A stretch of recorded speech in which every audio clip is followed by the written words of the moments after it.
Job లేక ఇబ్బంది పడుతున్నారా? అయితే మెడికల్ కోడింగ్ మీకు మంచి ఆప్షన్. వెంటనే కాల్ చేసి కోర్సులో జాయిన్ అవ్వండి. నమస్తే డాక్టర్ గారు. నమస్తే జయ గారు. కళ్యాణ్ గారు, మనం చేసే ఎపిసోడ్స్కి ప్రజల వైపు నుంచి వస్తున్న స్పందన కానీ ఆ మెసేజెస్ కానీ చూస్తూ ఉంటే ఇంకా చేయాలి, ఇంకా ఎక్కువ ఎపిసోడ్లు చేసే ప్రయత్నం చేయగలుగుతామా, టెక్నికల్గా అది ఎంతవరకు సాధ్యం, ఇలా ఆలోచించాల్సి వస్తుందండి. లాస్ట్ ఎపిసోడ్కి అయితే దాదాపు 1200 పైచులకు కామెంట్స్ వచ్చాయి. చాలా సంతోషం. ఒక సమస్యని వాళ్ళ కోణంలో ఎవరికి తోచిన విధంగా వాళ్ళు స్పందించడం అనేది నిజంగా చాలా ఆనందం అనిపిస్తోంది కళ్యాణ్ గారు. అదే కదమ్మా మనకి ఎనర్జీ. అంతే కదండి. ఈ రోజు టాపిక్ లోకి వస్తే సౌజన్య అని హైదరాబాద్ నుంచి తను మనకి మెయిల్ చేసింది. పెళ్ళైన అమ్మాయే, ఇప్పుడు డివోర్స్ తీసుకోవాలని అనుకుంటుంది. కారణాలు చూస్తుంటే ఇలాంటి రీజన్స్ కూడా ఉంటాయని నాకు అనిపించింది. విడిపోవడానికి ఇలాంటి కారణాలు కూడా ఉన్నాయా, ఇలాంటి కుటుంబాలు కూడా ఉంటున్నాయా అని. మరి కాల్ చేసేయమంటారా అమ్మాయికి, సౌజన్యకి? అసలు ఆనందించదగ్గ విషయం ఏంటంటే కళ్యాణ్ గారు, వారిలో వారు కుమిలిపోకుండా ధైర్యంగా మనకి మెయిల్ చేస్తున్నారు చూసారా, చాలా ప్రోత్సహించవలసిన.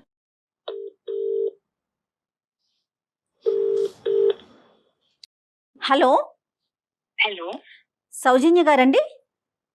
సౌజన్య మాట్లాడుతున్నానండి. నేను జయానండి, అందమైన జీవితం ప్రోగ్రామ్ నుంచి కాల్ చేస్తున్నాను. ఎస్, సౌజన్య గారు మాట్లాడొచ్చా మీతో? మాట్లాడొచ్చు. రైట్, నాతో పాటు డాక్టర్ కళ్యాణ్ చక్రవర్తి గారు కూడా ఉన్నారు. మీ మెయిల్ గురించి నేను చెప్పాను, బట్ మీరు డైరెక్ట్ గా ఒకసారి మాట్లాడండి. సౌజన్య గారు నమస్తే అమ్మా. నమస్తే డాక్టర్ గారు. నమస్తే అమ్మా. నా పేరు సౌజన్య. ఏజ్ అమ్మా? నా ఏజ్ 26 years డాక్టర్ గారు. హైదరాబాద్ నుంచి? హైదరాబాద్ నుంచి మాట్లాడుతున్నాను. మెయిన్ రీజన్ మీకు ఈమెయిల్ చేయడానికి రీజన్స్ ఏంటంటే, ఇది ఒక ప్లాట్ఫామ్, చాలా మందికి మీరు మంచి సొల్యూషన్స్ ఇస్తున్నారు డాక్టర్ గారు. సో నాకు కూడా నా సమస్య విన్నాక కూడా నాకు ద బెస్ట్ వస్తుందని నేను ఆశించి నేను ఈమెయిల్ చేయడానికి మెయిన్ రీజన్. తప్పకుండా షూర్, థ్యాంక్ యూ అమ్మా. చెప్పండి.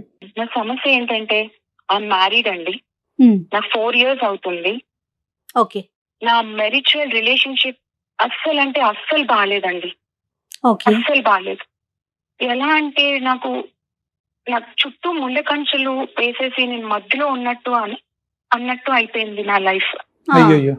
నాకు ఏ విధంగా నాకు స్వేచ్ఛ, స్వతంత్రం ఏదో పక్షిని బంధించినట్టు ఒక కేజ్ లో అన్నట్టు నాకు అయిపోయింది. మా ఇంట్లో పొద్దున్న లేస్తున్నప్పటి నుంచి రాత్రి వరకు ఒక నిశ్శబ్దం అండి. Pin drop silence. అంటే ఎలా అంటే, ఒక మెకానికల్ లైఫ్ లీడింగ్ అండి. ఇంకా చెప్పాలంటే అసలు వాల్ క్లాక్ కూడా అవసరం లేదు మా ఇంట్లో. అంటే ఈ టైంకి జరిగిపోద్దని మాకు ఇంకా తెలిసిపోతుంది. ఒక ప్రేమ, ఆనందం, ఒక దుఃఖం, ఎక్స్ప్రెషన్స్ ఏమీ ఉండవండి.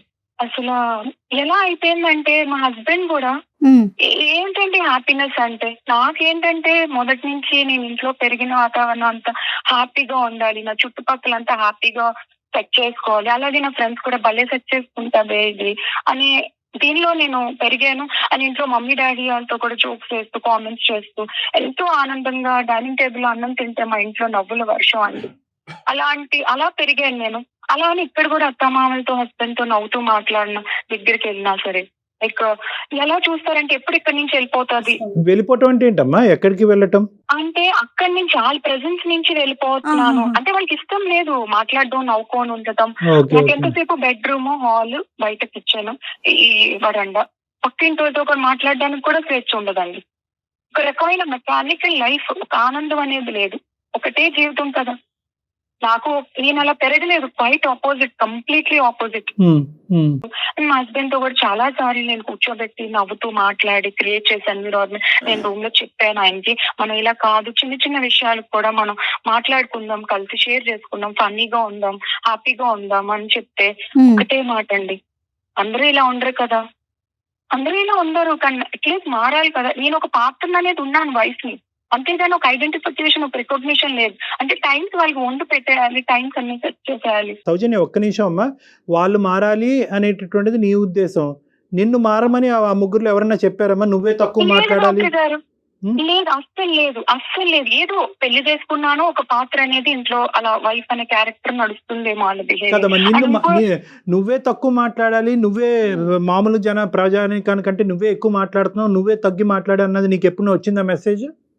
అసలు మెసేజ్ రావడానికి నేను అసలు మాట్లాడడానికి నాకు ఎన్విరాన్మెంట్ దొరకట్లేదు కదా డాక్టర్ ఓకే, గారు. రైట్ రైట్ మళ్ళీ రైట్. మాట్లాడితేనే కదా వాళ్ళు మాట్లాడట్లేదు నాతో, అట్మాస్ఫియర్ లేదు. సరిగ్గా ఉండట్లేదు, అట్మాస్ఫియరే లేదు.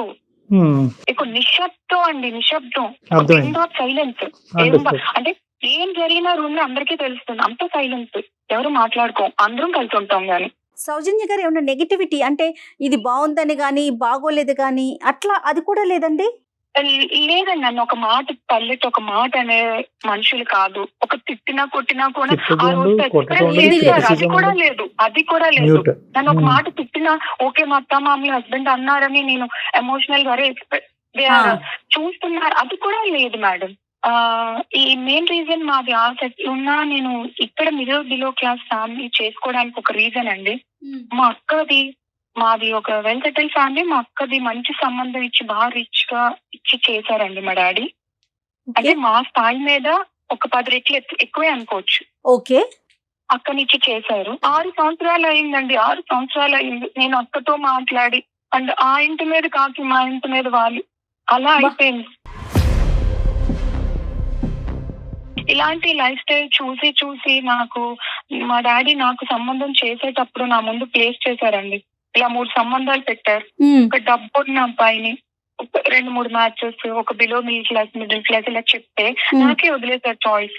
అక్క జీవితం ఇలా అయిపోయింది కదా, నీ ఇష్ట ప్రకారం నీకు చేస్తావనంటే నేను కోరుండి నా మనస్తత్వం తగ్గేటట్టు నాకు ఆనందం కావాలి, నాకు డబ్బు ఇంపార్టెంట్ కాదు, ఆనందం కావాలని నేను బిలో మిడిల్ క్లాస్ అబ్బాయిని చేసుకున్నాను. హ్యాపీగా బతకొచ్చు, డబ్బు ఒకటే అల్టిమేట్ కాదు, వేరేవి కూడా ఇంకా చాలా ఉన్నాయి ఆనందాలు అనేది నేను కావాలని సెట్ చేసుకొని పట్టుబెట్టి చేసుకున్నాను. ఇప్పుడు నా జీవితం చూస్తే అక్కకి నాకు పెద్దగా తేడా ఏం అనిపించట్లేదు. మేబీ స్టేటస్ మారిందేమో. అంటే ఒక్కటి ఇక్కడ అడగాలి, మీకు ఒక స్థాయి నుంచి వస్తే అందరూ అలాగే చూస్తారా కిందగా డౌన్ గా? నేను బాగా లైవ్లీగా నాకు ఏమి వద్దు, ఆశించొద్దు, నాకు ఆనందమే కావాలి, నాకు స్వచ్ఛమైన ప్రేమలు కావాలి, అక్క జీవితం అలా అయిపోయిందని నేను ఇది కోరుకోవడం తప్ప అండి? లేదు, నీ ఆలోచనలో తప్పేమీ లేదమ్మా. కానీ ఇప్పుడున్నటువంటి పరిస్థితిని చూస్తే కనుక దీన్ని నువ్వేమన్నా చేయగలవా, లేదంటే నీకు సంబంధించినటువంటి వాళ్ళు ఎవరైనా నీ తరపున మాట్లాడగలరా? అక్కది ఓకేనమ్మా, అక్క ఇష్యూ ఒక విధంగా జరిగింది, నీకు ఒక పద్ధతిలో జరిగింది. ఈ రెండింటిని మనం ముడిపెట్టద్దు. ఈరోజు ఇప్పుడు కావాల్సింది ఏంటంటే నీ జీవితాన్ని ఏ విధంగా సరిచేయగలవు అన్నది. ఇంతేనమ్మా నీ జీవితంలో ఇప్పుడు జరిగింది, ఇంకేమన్నా ఉందా? అది అసలైన కారణం నేను డివోర్స్కి వెళ్దాం అనుకుంటున్నాను డాక్టర్ గారు. ఒక నెల అంటే ఓకే, ఒక 2 నెలలు, సంవత్సరం, 2 సంవత్సరాలు, అలా 4 సంవత్సరాల నుంచి నేను వాళ్ళు మార్చుకోవడానికి ఎన్నో ప్రయత్నాలు చేశాను. ఏ విధంగా ఏ నిమిషంలో కూడా నాకు ఎప్పుడూ అనిపించలేదు. ఒక్క నిమిషం తల్లి, డివోర్స్ తీసుకోవాలని ఆల్రెడీ నిర్ణయానికి వచ్చారు. ఇలాంటి వాతావరణంలో నేను ఉండగలనా? ఈ నిశ్శబ్దమైనటువంటి హైపర్ పద్ధతులు ఉండేటటువంటి వాతావరణంలో, గడియారం కూడా అవసరం లేకుండా అన్ని టైంకి టక్కుమని జరిగే మెకానికల్ వాతావరణంలో నేను జీవించగలనా అంటే కనుక జీవించేటటువంటి అమ్మాయిలు కూడా ఉన్నారు. అంటే ఎప్పుడు ఉంటారు అంటే కనుక వాళ్ళ మైండ్ సెట్ కూడా వాళ్ళ ఇంట్లో కూడా సైలెంటే, వాళ్ళ ఇంట్లో కూడా అలారం అక్కర్లేదు, టైం క్లాక్ అక్కర్లేదు, వాళ్ళ ఇంట్లో కూడా ఎక్కువ మాట్లాడేటటువంటి తీరు లేకుండా అంటే కనుక దొందే అంతా మ్యాచ్ అయిపోతుంది. కోపం వచ్చినా బయటకు వ్యక్తపరచరు, బాధపడినా బయటకు వ్యక్తరు, నవ్వుని వ్యక్తపరచరు. ఆ నిశ్శబ్దమైనటువంటి వాతావరణంలో వాళ్ళు ఉంటూ ఉంటారు. ఎక్స్ట్రోవర్ట్స్ అంటే కనుక ఒక్క నిమిషం కూడా ఆగలేరు. కొడుకు పొంగిపోతుంది అని అంటారు చూడండి, చెప్పకపోతే అలా బయట చెప్తారు. సౌజన్యది ఎక్స్ట్రోవర్ట్ మెంటాలిటీ, వాళ్ళది ఇంట్రోవర్ట్ మెంటాలిటీ. ఒకప్పుడు సౌజన్య ఇంట్రోవర్ట్ అయి ఉంటే కనుక ఈ రోజు మనకు ఫోన్ చేసి ఉండేది కదా, ఇష్యూ లేదు. అది సో ఇక్కడ ఏంటంటే ఇక్కడ నేరాలు ఘోరాలు అన్నవి లేకపోయినా కూడా సౌజన్యకి ఈ వాతావరణం భరించలేకపోతుంది. కాబట్టి నీ బాధ మా బాధ కాకపోయినా కూడా ఈ రోజు నువ్వు పడేటటువంటి బాధని ఎలా రెక్టిఫై చేయాలని ఆలోచించాలి. కాబట్టి దానికి నువ్వు డైవర్స్ అనేటటువంటి మార్గాన్ని ఎత్తుకుంటున్నావు. అవునమ్మా? అవును డాక్టర్ గారు, అబ్సల్యూట్లీ. జాబ్ చేసే అవకాశం ఉందా మీకు? లేదు, అస్సలు లేదు డాక్టర్ గారు. జాబ్ చేసే వాళ్ళకి ఇంట్రెస్ట్ లేదు, బయటికి వెళ్ళాలి ఇది లేదు, పంపించే ఇది కూడా లేదు. బట్ దట్స్ ఓకే, నేను వెళ్ళాను, మా ఆయన ఏదో సంపాదిస్తున్నాడు, ఒక 60,000 వస్తుంది, మాకు ఇంటికి కావాల్సినవన్నీ సమకూర్చుకొని life is leading on. But ప్రేమ ఇంపార్టెంట్ కదా. ఆనందం అంటే ఏంటండి, హ్యాపీనెస్ ఏంటి? నాకు కోట్లుగా ఏదో 5 స్టార్ హోటల్లో వెళ్ళి తిప్పక్కర్లేదు, ఒక రూమ్ లో ఒక 5 నిమిషాలు ఏంటి ఈ రోజు ఏం చేసావు, ఏం కూరలు, ఇవి. అమ్మ సౌజన్య, దట్స్ అండర్స్టూడ్ అమ్మా.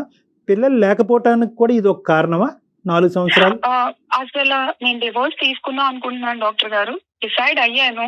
కానీ ఏంటంటే ఇక్కడ నేను మీకు ఎందుకు రీజన్ చేశానంటే, కదమ్మా, ఒక్క నిమిషం, before you go to the next point, పిల్లలు లేకపోవడానికి కారణం అడుగుతున్నానమ్మా నేను. పిల్లలు రైట్ నౌ ఐఎమ్ ప్రెగ్నెంట్ అండి, 6th month ఓ ప్రెగ్నెంట్. My god. కానీ ఇక్కడ నేను ఎందుకు డివోర్స్ అనేది ఎందుకు నాకు రీజన్ మేబీ అంటే దీనికి కూడా ఒక బలమైన కారణం ఉంది. నాకు ఇన్స్టాగ్రామ్ లో అండ్ ఫేస్బుక్ లో ఫాలోవర్స్ ఉన్నారండి. సో నాకు లాస్ట్ నేను ఏదైనా బ్రైట్ గా ఉండాలి, బ్రైట్ గా పిక్స్ పెట్టాలి, లైవ్లీగా ఉండాలి, ఆనందంగా అన్నట్టు నాకు అది హ్యాబిట్ చిన్నప్పటి నుంచి. సో నేను ఆ పిక్స్ మారుస్తూ ఇవి అది, సో అలా ఫ్రెండ్స్, జెన్యూన్ అయిన ఫ్రెండ్స్ ఇలా ఉన్నారు. సో అందులో ఒక ఆయన లాస్ట్ 2 years నుంచి చాలా నాకు నా భావాలకి, నా అభిప్రాయాలకి చాలా దగ్గరగా అనిపిస్తున్నారు.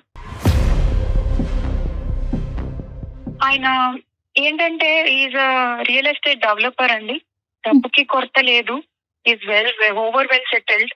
ఆయన ఇలా నాతో ఫ్రెండ్లీగా మాట్లాడడం ఎప్పుడూ చూసుకోలేదు. నేను వీడియో కాల్స్ చేసుకోవడం కానీ, బయట కలవడం కానీ ఎప్పుడూ లేదు. ఇన్స్టాగ్రామ్ లో ఈమెయిల్స్ అండ్ మెసేజెస్ ద్వారాగే. బట్ ఈజ్ అండర్స్టాండింగ్ మీ, నా సోల్ అర్థం చేసుకున్నారు ఆయన. ఎప్పుడైనా మెసేజ్ ఎప్పుడైనా బాధగా చేసినా, ఈ రోజు నువ్వు బాధగా ఉన్నావని చెప్పి నాకు ఫన్నీగా మాట్లాడడం, అంతవరకే క్రాస్ లిమిట్స్. ఎప్పుడు నేను క్రాస్ చేయించలేదు. ఆయన ఏంటంటే ఒక రోజు మా పరిచయంలో వాళ్ళ వైఫ్ కరోనాలో రీసెంట్ గా చనిపోయారు, లాస్ట్ 2 years బ్యాక్. సో నన్ను చూసి వాళ్ళ వైఫ్ ని రీప్లేస్ చేస్తావా అని నన్ను అడిగారు. కానీ నా మాటకు అన్నాను, ఇదేంటి నీకు తెలుసు కదా నాకు మ్యారేజ్ అయింది, ఇదైంది అని చెప్తే, అలా లేదు, ఇది నా మనసులో భావన, నీకు ఇష్టం అయితేనే, అండ్ నేను చేసే ఫీల్డ్ లో నీకు నీ పేరున 2 crores ప్రాపర్టీ కూడా రాస్తాను, 2 flats. అది నీ జెన్యూనిటీ కోసం, ఏదో నాకు డబ్బు ఉందని చూపించుకోవడానికి కాదు అని నా ముందు ప్లేస్ చేశారు. కానీ నేను ఆ టైంలో ఏం మాట్లాడకుండా, ప్రొలాంగ్ చేయకుండా నేను ఒకరితో ఆపేశాను. బట్ దాని తర్వాత కూడా ఈజ్ కంటిన్యూయింగ్ మీ అండి, ప్రతి నా వెల్ బీయింగ్ ఎవ్రీథింగ్. అంత బిజీ షెడ్యూల్ లో కూడా నాకంటూ స్పేర్ చేస్తున్నారు సార్ టైం. అతనికి పిల్లలు ఉన్నారండి? పిల్లలు లేరు మేడం. మీరు ప్రెగ్నెంట్ అని తెలుసమ్మా అతనికి? ప్రెగ్నెంట్ అని తెలుసు, ఎందుకంటే నా భర్త కన్నా ఆయనే నాకు కేర్ తీసుకున్నారేమో అని అనిపిస్తుంది. నేను ఆయన ముందు ఎక్స్ప్రెస్ చేయలేదు ఈ మాట కూడా. ఏంటంటే టైం తిన్నావా, ఇవి తిను, అవి తిను, హెల్త్ చూసుకో అని నా భర్త కూడా అడగట్లేదండి. ఆయన అంత కేర్ తీసుకుంటున్నారు. నేను ఎలా అనుకున్నానంటే, నా భర్తని బయటికి వెళ్తే నేను అందంగా ఉంటానని అందరూ అంటూ ఉంటారు, అని నాకన్నా నా భర్త ఇంకా బాగా కనిపించాలని, బ్రైట్ గా కనిపించాలని బయటకు వెళ్తే, హెయిర్ క్రాఫ్ట్ నుంచి షూ పాలిష్ వరకు నేను ఎంతో అందంగా ఉండాలని చూసుకొని, ఆయన ఉన్న అందం పోగొట్టుకొని మెయింటెనెన్స్ చేయక, నన్ను అర్థం చేసుకోక, ఏంటండి లైఫ్. అలాంటి అంత ప్రేమగా చూసుకున్నాను నా భర్తని. అలాంటి ఆయన మీదే నాకు పోయిందండి మొత్తం.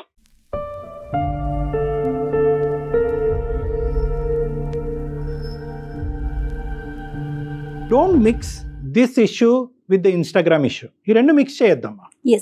ఈ రెండు మిక్స్ చేస్తే కనుక నువ్వు జీవితంలో డెసిషన్ తీసుకోలేదు, పొరపాట్లు చేయడానికి చాలా అవకాశాలు ఉంటాయి. ఈరోజు నువ్వు డైవర్స్ తీసుకోవాలి అని అనుకుంటే కనుక, ఎస్ ఈ కారణం ఉందండి, ఇది నాకు ఈ మ్యారేజ్ సూట్ అవ్వట్లేదండి, నేను డైవర్స్ తీసుకుంటాను. దానికి ప్రెగ్నెన్సీ అడ్డం వస్తుందా లేదా అనేది డిఫరెంట్ సబ్జెక్ట్. డైవర్స్ తీసుకోవాలి అనేటటువంటి ఆలోచనతో పాటు నాకు నచ్చి, నన్ను ప్రేమించి, నన్ను అర్థం చేసుకునేటటువంటి ఒక వ్యక్తి ఇన్స్టాగ్రామ్లో పరిచయం అయ్యాడండి. నన్ను దేవతలా చూసుకుంటానన్నాడు, పూజిస్తానన్నాడు, నా భర్త లేనటువంటి లోటు అతను తీరుస్తాను అన్నాడు అంటే కనుక ఇక్కడ కన్ఫ్యూజ్ అవుతున్నాం. ఫస్ట్ ఈ సబ్జెక్ట్ క్లియర్ అవని, నెక్స్ట్ ఆ సబ్జెక్ట్ మాట్లాడుకుందాం. ఎందుకంటే ఈ సబ్జెక్ట్ క్లియర్ అవటం అనేటటువంటిది చిన్న ఇష్యూ, ఆ సబ్జెక్ట్లోకి వెళ్ళటం అనేది చాలా కాంప్లెక్స్ ఇష్యూ. ఎందుకంటే కనుక తెలియనటువంటి వ్యక్తి ఇన్స్టాగ్రామ్లో పరిచయం అయ్యాడు, ఈ మధ్యనే భార్య చనిపోయింది, ఇక్కడ 2 లక్షలు ఇస్తాడా, 3 లక్షలు ఇస్తాడా, 4 ఫ్లాట్లు ఇస్తాడా, బిల్డర్ కాబట్టి ఈ అంశం అంతా కూడా ఒక కాంప్లికేటెడ్, ఒక కాంప్లెక్స్ ఇష్యూ. దాని గురించి తర్వాత మాట్లాడుకోవాలి. నువ్వు డైవర్స్ తీసుకోవాలనేటటువంటి సబ్జెక్టు ఎంత అసర్టివ్గా డిసైడ్ చేసుకున్నాము, especially with the condition that you are 6th month pregnant. నువ్వు ఒక 6వ నెల గర్భవతి అయ్యి ఉండి ఈ నిర్ణయం అలాగే ఉందా, లేదంటే గర్భవతి అయ్యాను కాబట్టి ఇంకో విధంగా ఆలోచించడానికి నేను ప్రయత్నం చేస్తానని నువ్వు అంటున్నావా? నాకు ఈ థాట్ గర్భవతి నీకు 6th month sorry 6th month ముందు నుంచి కూడా నాకు ఈ థాట్ వస్తుంది, నేను మార్చుకోవడానికి ప్రయత్నిస్తున్నాను. ఇప్పుడు బలంగా ఎందుకు తీసుకున్నానని అంటే, నాకు పుట్టపోయే పాపో బాబో ఇలాగే పెరగాల అంటే, పొద్దున్న నుంచి సాయంత్రం వరకు ఒక ఏది లేక మొహాలు ఇలా పెట్టుకొని వాళ్ళు అలాగే పెరిగితే ఇంకేంటి సార్, వాళ్ళకి ఏం నేను ఇస్తున్నాను తిరిగి? నాకు ఇష్టం లేదండి. ఇలా నా బిడ్డ పుట్టబోయే బిడ్డ, అది ఎవరైనా కావచ్చు, పుట్టబోయే బిడ్డ అలా పెరగడం నాకు ఇష్టం లేదు. అందుకనే నేను ఇప్పుడే నాకు టైం లేదు, ఇప్పుడే డెసిషన్ తీసుకోవాలి అని నేను డెసిషన్ తీసుకున్నాను. ఈ బిల్డర్ గారు అమ్మ, ఈ బిల్డర్ గారు పరిచయం అవ్వకపోతే నువ్వు మాకు ఫోన్ చేసి ఉండేదానివా, లేదంటే ఇంకో 5 సంవత్సరాల తర్వాత ఫోన్ చేసి ఉండేదానివా? మేబీ గ్యాప్ తీసుకునేదాన్నేమో డాక్టర్ గారు. Right, okay. మేబీ గ్యాప్ తీసుకునేదాన్నేమో. ఇది వల్ల నేను ఆలోచన విధానం, ఇతని పరిచయం నీ మనసులో ఒక కొత్త ఆలోచన, అంతే అనుకోవచ్చు. ఆ ఆలోచన వల్ల ఇప్పుడు నువ్వు ఎంత చేదైనటువంటి వాతావరణంలో బ్రతుకుతున్నావు, జీవిస్తున్నావు అనేటటువంటి ఒక రియలైజేషన్ అంతే. సో బహుశా నువ్వు ఈ వాతావరణంలో ఉండి ఈ బిల్డర్ అనేటటువంటి ఒక వ్యక్తి నీకు ఇన్స్టాగ్రామ్ లో పరిచయం అయి ఉండకపోతే బహుశా ఇదే జీవితమేమో, ఇదే ప్రపంచమేమో, లేనివి ఏవి లేవు అని చూసేదానికంటే ఏ ఉన్నాయి అని చూసి బతకాలేమో. కొడుకు ఎలా ఉంటాడు, కొడుకు ఎలా అడ్జస్ట్ అవుతాడు అనేటటువంటి తర్వాత వ్యవహారం అది కాదు. ఫస్ట్ మీ వరకు ఈ వ్యక్తి రావటం వల్ల మీ మైండ్ ఇంకా బాగా డైవర్ట్ అయింది, ఇంకా బాగా పొల్యూట్ అయిందేమో అని నాకు అనిపిస్తుంది. ఎగ్జాక్ట్లీ. మీరేమంటారు సౌజన్య? లేదు డాక్టర్ గారు, నాకు ఇది ఒక బలమైన రీజన్. ఎందుకనంటే నాకు ఒక పిల్లర్ లా కనిపిస్తున్నారు అంతే. నేను ఈయన ఇది లేకపోయినా సరే మేబీ నేను డివోర్స్ తీసుకోవచ్చు. ఎంతకాలం అండి భరిస్తాం, ఎంతకాలం నాకు స్వేచ్ఛ లేకుండా నేను ఏదో పక్షిలాగా ఇంట్లో పడి, ఒక కుక్కలకు కూడా ఒక ట్రైన్ చేస్తే అలా ఉంటారు. అది నా పరిస్థితి. యానిమల్స్ తో నేను పోల్చుకోలేకపోతున్నాను. అమ్మ నువ్వు ఒకటి, నీ ప్రాబ్లం ఉన్న దానికంటే ఎక్కువ నీకు నువ్వు సానుభూతి చూపెట్టుకుంటే కనుక సమస్య బిగ్గరగా పెద్దగా కనిపిస్తుంది. ఇక్కడి నుంచి ఎప్పుడు పారిపోవాలి అని అనిపిస్తూ ఉంటుంది. నా ఉద్దేశం ఏంటంటే ఇక్కడ సమస్య ఉంది, ఓకే సరే సార్, మీరేమో వచ్చి నేను సమస్యను ఎగ్జాజరేట్ చేస్తున్నాను, సమస్యని విపరీతంగా చూడటం వల్ల బయట పారిపోవాలన్న ఆలోచన నాకు వస్తుంది అని మీరు అంటున్నారు. కానీ నా సమస్య నాది కాబట్టి, నాకు ఇది నొప్పిగా ఉంది కాబట్టి, ఈ ముళ్ళు నాకు గుచ్చుకుంటుంది కాబట్టి, నా పాయింట్ ఆఫ్ వ్యూలోంచి నాకు సొల్యూషన్ చెప్పండి అంటే కనుక ఆ విధంగానే మాట్లాడుకుందాం. ఈ ఇన్స్టాగ్రామ్ వ్యక్తిని కాసేపు చూడకూడదు, వినకూడదు, మాట్లాడకూడదు, మెసేజ్ పంపించకూడదు, పక్కన పెట్టేసేయాలి. ఎందుకంటే కనుక ఈ నిర్ణయం తీసుకునేటప్పుడు ఖచ్చితంగా ఆ ఇష్యూ డైల్యూట్ చేస్తుంది. ఆ ఇష్యూ కాస్త ఇక్కడ తప్పుడు నిర్ణయం తీసుకునేటటువంటి మార్గంలోకి పంపించే దానికి అవకాశం ఉంది. కాబట్టి నువ్వు ఏం చేయాలి అంటే, whether you have done everything, ఈ మ్యారేజ్లో నువ్వు అన్ని చేసావా సిచ్యువేషన్ ని మార్చటం గురించి? నేను చేశాను, తీసుకువెళ్ళాను, ఫ్రెండ్స్ తో మాట్లాడిపించాను. వాడు అంతే, చిన్నప్పటి నుంచి అంతే అని ఫ్రెండ్ సర్కిల్ లో కూడా అలానే చెప్తున్నారు. రాకపోకలు కూడా యాక్టివ్ గా పర్సన్ కాదండి. పేరెంట్స్ ముందు ఇలా జరుగుతుంది అని చెప్పాను కానీ వాళ్ళు కూడా ఏం అక్క పరిస్థితి చూస్తే అలా అయిపోయింది. వాళ్ళు కూడా ఏం చెప్పలేని పరిస్థితుల్లో ఉన్నారు డాక్టర్ గారు ఇక్కడ పెద్దవాళ్ళు కూడా. ఎందుకంటేనమ్మా ఇది ఒక్కటి తల్లి, ఎంత విచిత్రమైన సమస్య అంటే కనుక 99.9% డాక్టర్ కళ్యాణ్ చక్రవర్తి జయ కాదు, 99.9% మంది ఏంటమ్మా ఈ మాత్రం కారణానికి విడాకులు తీసుకుంటావు, గర్భవతి అయ్యి ఉండే. నా పరిస్థితుల్లో నా వాళ్ళు ఒక్క పోటు వచ్చి ఉండమనండి, తెలుస్తుంది నా బాధ ఏంటో. వాళ్ళకే తెలుస్తుందండి. అవునవును సౌజన్య, అందులో అసలు ఎలాంటి సందేహం గానీ డౌట్ గానీ లేదు. మీరు చెప్పేది 100% true. There is no doubt about it. కానీ is it the right time to make a decision about divorce? Can this wait? ఇది ఆగచ్చా? ఈ డివోర్స్ అనే నిర్ణయం ఆగచ్చా? ఏమండి, నేను ఈ బాధను నేను అనుభవించలేకపోతున్నాను, ఈ నిశ్శబ్దం ప్రాణగండంలా ఉంది నాకు, నేను భరించలేకపోతున్నాను, మీరు మారాలా, మీరు మారుతారా, లేదంటే నా దారి నన్ను చూసుకోమంటారా అనేటటువంటి ఆలోచన ఒక సానుకూలమైనటువంటి వాతావరణంలో మీ భర్త గారితో డిస్కస్ చేయండి. అదేంటి ఒక మాట చెప్తాను మీకు, నేను ఆల్రెడీ ఇంతకు ముందు డిస్కస్ చేసిన డివోర్స్ అని ఆయన ముందు ప్లేస్ చేయలేదు. కాకపోతే ఇప్పుడు నేను డివోర్స్ తీసుకుంటాను అన్నా సరే నీ ఇష్టం అనే సింపుల్ గా అంటారేమో గానీ ఆయన నుంచి ఆయన నాకు తెలుసండి, అంటారేమో అన్నది వేరే విషయం అమ్మా. అంటారేమో ఊహించొద్దు, మీరు ఊహించుకోవద్దమ్మా. సౌజన్య ఇక్కడ ఇంకొక విషయం ఆలోచించామని చెప్పొచ్చేమో డాక్టర్ గారు. తన ప్రెగ్నెంట్ 6th month లో ఉంది. ఇంకొక 4 నెలలు అయితే 12 బిడ్డకి జన్మిస్తుంది. తన ప్రపంచం తనకనేది ఒకటి క్రియేట్ అవుతుంది. ఇన్ని రోజులు తను ఒక్కతే, ఒక డైవర్షన్, వాళ్ళ ముగ్గురు ఒకటి, తను ఒక్కటే. అలాంటిది తనకంటూ ఇంకొక పర్సన్ రాబోతున్నారు తన ఫ్యామిలీలోకి. మీరు అన్నది ఒప్పుకుంటాం డాక్టర్ గారు, మేడం మేము ఒప్పుకుంటాను. కాకపోతే ఇక్కడ నేను ఆ బిడ్డ పుట్టేస్తే నేను రిస్ట్రిక్ట్ అయిపోతాను, బంధాలకి నేను లోన్ అయిపోయి నేను డెసిషన్ తీసుకోలేను. విషయాన్ని పోస్ట్ పోన్ చేయండి, కాసేపు డెసిషన్ ఆలోచించకండి. ఇక్కడ ఎంతవరకు అడ్జస్ట్ అవ్వగలరు? ఇంకొక పర్సన్ కనుక మీ దగ్గరికి ఉంటే, అంటే పాపో బాబో కనుక వస్తే మీ ప్రపంచం పూర్తిగా మారిపోతుందండి. తల్లి కాకముందు వేరు, తల్లి అయినాక సిచ్యువేషన్స్ వేరుంటాయి సౌజన్య. ఈ ఇన్స్టాగ్రామ్ వ్యక్తిని ఇమీడియట్ గా తక్షణ కర్తవ్యం ఈ సెకండే దూరం పెట్టు. నాకు చిన్నప్పటి నుంచి ఒక రకమైన సర్వీస్ చేయాలి, జనానికి ఏదో చెయ్యాలి నా వంత వరకు అని. ఆయన కూడా అదే మెంటాలిటీ. వాళ్ళ వైఫ్ నేను ట్రస్ట్ అడుగుతున్నారండి. ఎవ్రీ అయ్యుండొచ్చు. ఇయర్ 1 crore rupees సౌజన్య, investing. ప్రపంచం చాలా పెద్దది. నాకున్న ఫీలింగ్స్ మీకుండొచ్చు, డాక్టర్ గారికి ఉండొచ్చు, ఇంకొకరికి ఉండొచ్చు. అంత మాత్రాన నేను మనం కనెక్ట్ దేవుడు అయిపోవటం అనేది అసోసియేషన్స్ నేను అమ్మా. కనెక్ట్ ఆ. అవ్వలేదు. కాకపోతే నేను అనుకున్నాను భగవంతుడు అనేది ఒకటి క్లోజ్ చేస్తే ఒకటి ఇస్తాడేమో, ఆ డైమండ్ ఈయనేనేమో అని అనుకుంటున్నాను. కానీ నేను ఆయన ముందు ఎప్పుడూ ఎక్స్ప్రెస్ చేయలేదు. Very good. మీరు తప్పుగా ఎక్స్ప్రెస్ చేయకపోవడం మాట్లాడలేదు. అంతవరకు మంచి విషయం అనుకోవాలి. అమ్మ అతను డైమండ్ అయ్యన్నా అయి ఉండొచ్చు, గోల్డ్ అన్నా అయి ఉండొచ్చు అమ్మా. ఇప్పుడు డైమండా గోల్డా అనేది అసెస్మెంట్ చేసేటటువంటి పరిస్థితి నీది కాదు. Associations are different from relationships. ఒక మంచి ఫ్రెండ్గా, ఒక సానుభూతి పరుడులాగా నిన్ను డైవర్ట్ చేయకుండా ఉన్నంతకాలం నో ప్రాబ్లం. ఇవి ఒక గోల్డెన్ అవకాశంలాగా నీకు అనిపిస్తుంది. పదే పదే ఇలాంటి వ్యక్తులు ప్రపోజ్ చేయక్కర్లేదు. వాళ్ళు మంచి చేష్టలు చూపెడితే కనుక ఈ ప్రెగ్నెన్సీ ఉండేటటువంటి ఒత్తిడిలో మీ ఆయన దగ్గర ఉన్న వాతావరణంలో నువ్వే అట్రాక్ట్ అయిపోతావు. సౌజన్య ఏమనుకుంటున్నారంటే, ఇప్పుడు నేను 6th month ప్రెగ్నెన్సీలో ఉన్నాను, వెంటనే డివోర్స్ తీసేసుకుంటే రేపు పుట్టపోయే బిడ్డకి ఒక అండగా ఆయన ఉంటారు, మేమిద్దరం అమ్మా నాన్నలుగా సమాజానికి పరిచయం అవుతాము, బిడ్డకి ఇష్యూ ఉండదు అనే కోణంలో ఆలోచిస్తున్నారేమో. ఏ సౌజన్య? బిడ్డ దగ్గర నుంచి తండ్రిని ఎలా దాస్తారమ్మా? అది ఇంపాసిబుల్. అది కదా. అది దట్స్ ఏ సౌజన్య? మేబీ ఆయన యాక్సెప్ట్ చేయొచ్చు ఖచ్చితంగా. ఎందుకంటే ఆయనకి తెలుసు ప్రపోజ్ చేయకముందు, నాకు చేసే ముందు అప్పుడు నేను ప్రెగ్నెంట్ కాదు, ప్రెగ్నెంట్ అని కూడా అదే ఫీలింగ్స్ తో నన్ను ఇది చేస్తున్నారు. పెళ్లి ఒకవేళ ఆయన మ్యారేజ్ చేసుకున్నా సరే నేను ఊరికే వెళ్ళానండి. యాజ్ అమ్మాయిగా నేను ధైర్యంగా ఆ 2 ప్రాపర్టీస్ నా మీద పెట్టుకునే వెళ్తానండి. నేను ఆల్రెడీ ఇదయ్యాను. మళ్ళీ నేనేదో ఆయన మోసపోతారు, ఇక్కడ డబ్బు కాదు ఇంపార్టెంట్, ఐ నో దట్. కానీ ఆయన అన్న ప్రకారం నేను రాయిపించుకునే వెళ్తాను. అయ్యా అమ్మ, ఆస్తి పాస్తులు, సెక్యూరిటీలు, ఎక్కడున్నారు సౌజన్య మీరు? ఇవన్నీ తర్వాత అమ్మా. ఫస్ట్ నీ సెక్యూరిటీ చూసుకో. ఒక కన్ఫ్యూజన్ లో ఉన్నాను. కోట్లు ఇచ్చి పెళ్లిళ్ళు చేస్తున్నాయే, ఎన్నో ఇష్యూస్ మనం ఫేస్ చేస్తున్నాం. అందమైన జీవితంలో ఎన్నో డిస్కస్ చేసాం. మీరు అసలు ఆ ఇష్యూని పక్కన పెట్టి మీ లైఫ్ గురించి ఆలోచించండి. అమ్మా ఇంతకు ముందు వేరు, ఇప్పుడు వేరు. మీరు ఇప్పుడు ప్రెగ్నెంట్, ఆ విషయాన్ని గుర్తుంచుకొని ఆలోచించండి సౌజన్య. సౌజన్య 2 points అమ్మా. డాక్టర్ గారు చెప్పండి. ఈ బిల్డర్ గారిని పక్కన పెట్టగలవా? Right, let us not talk about it. అతను గోల్డా డైమండా ఇవన్నీ తర్వాత అయితే అయ్యి ఉండొచ్చు, మనకు అనవసరం. అర్థమైందా? ఇప్పుడు ఆ ఇష్యూని మీరు క్లియర్ కట్ గా అతనికి చెప్పండి. You have to wait, I have to make another vital decision. నా జీవితానికి సంబంధించిన ఇంకో ముఖ్యమైన నిర్ణయం, నా బిడ్డకి సంబంధించినది. ఎందుకంటే ఇది నీ భవిష్యత్తు కాదు, ఇప్పుడు నీ బిడ్డ భవిష్యత్తు కూడా ముడిపడి ఉంది. ఆటోమేటిక్గా ఒక మనిషిని తీసుకొచ్చి ఇతనే నాన్న అంటే కనుక అది చండాలంగా ఉంటుంది. అది కరెక్ట్ కాదు. ఇతను తండ్రి, ఈ బిడ్డకు కూడా మీరు రేపొద్దున మీరు సమాధానం చెప్పాల్సిన అవసరం ఉంది. కాబట్టి ఈ నిర్ణయం క్లియర్ కట్ గా తీసుకోకముందే ఆ నిర్ణయాన్ని పక్కన పెట్టండి. ఇప్పుడు ఈ ఇష్యూ మాత్రం, ఈ డివోర్స్ ఇష్యూ మాత్రం ఇట్ హ్యాస్ టు వెయిట్. ఇప్పుడు ప్రాణాలకు మేము వచ్చింది ఏమీ లేదు. It has to wait. బిడ్డ కన్నా తర్వాత డైవర్షన్ ఉంటుంది, డిస్ట్రాక్షన్ ఉంటుంది, అతనిలో మార్పు రావచ్చు, మీలో మార్పు అన్ని రావచ్చు. రకాలుగా ఉంటుంది.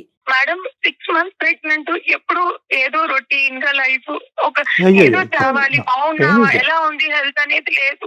చెకప్ కి వెళ్ళాలి అని అంటే వెళ్ళాలి, ఇప్పుడు అని అంటే ఏదో వస్తారు పక్కన, అంతేగాని ఆయనకి ఏం పట్టింది లేదు. అవును, సౌజన్య, అవును. నేను ఒక్క పాయింట్ చెప్తానమ్మా, నేను కంక్లూడ్ చేస్తాను. ఒక్క పాయింట్ చెప్తాను వినమ్మా. గర్భవతి కాకముందు, ఈ ఇన్స్టాగ్రామ్ వ్యక్తికి పరిచయం అవ్వకముందు నువ్వు ఒక నిర్ణయం తీసుకుంటే సినారియో డిఫరెంట్ గా ఉండేది. 100% అండి.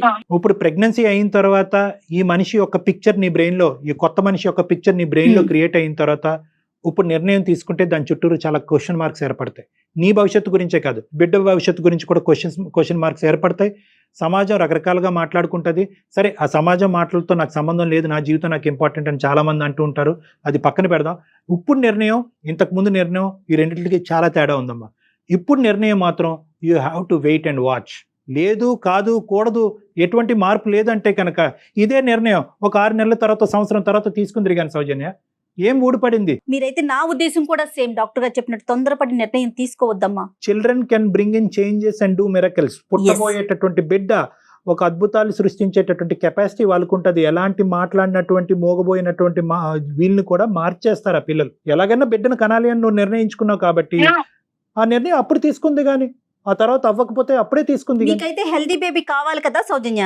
అవును అవును మేడం, అవును. మీరు నాకు మరి ఇన్ని పిల్లలంటే రకాలుగా చాలా ఆలోచిస్తూ ఇష్టం. ఉంటే ఎట్లా చెప్పండి? మీరెంత హ్యాపీగా ఉండాలి ఈ సిచ్యువేషన్ లో. మళ్ళీ మళ్ళీ వస్తుందా జీవితంలో? బీ బ్రేవ్ అండి, బీ బ్రేవ్. ఓకేనమ్మా, తెలివిగా ఆలోచించండి ఒక్కసారి. ఓకేనమ్మా. నేను ఓకే డాక్టర్ గారు, నేను వెయిట్ చేస్తాను. నేను బిడ్డ పుట్టాక మార్పు చూస్తాను. నేను ఇంకా వెయిట్ చేస్తాను ఇంకొక సంవత్సరం. మీరు అన్నట్టు బాబు పాప పుట్టాక కూడా ఇంకో 1 year 2 years నేను వెయిట్ చేస్తాను. ఇక్కడ నాకు ఏది కోరిక నేను వెళ్ళిపోవాలి అనేది కాదు డాక్టర్ గారు, రైట్ రైట్. కనపడింది. నీకు మరీ ఎక్కువ స్ట్రెస్ఫుల్ గా ఉంటే నా దగ్గరికి రా, ఒక్కసారి ఒకసారి రండి, ఒక 2-3 సార్లు మాట్లాడండి, మేము మీకు సపోర్టివ్ గా ఉంటాము. మా ప్రోగ్రామ్ ద్వారా కూడా మీకు సపోర్ట్ని ఇస్తాము. ఓకేనమ్మా?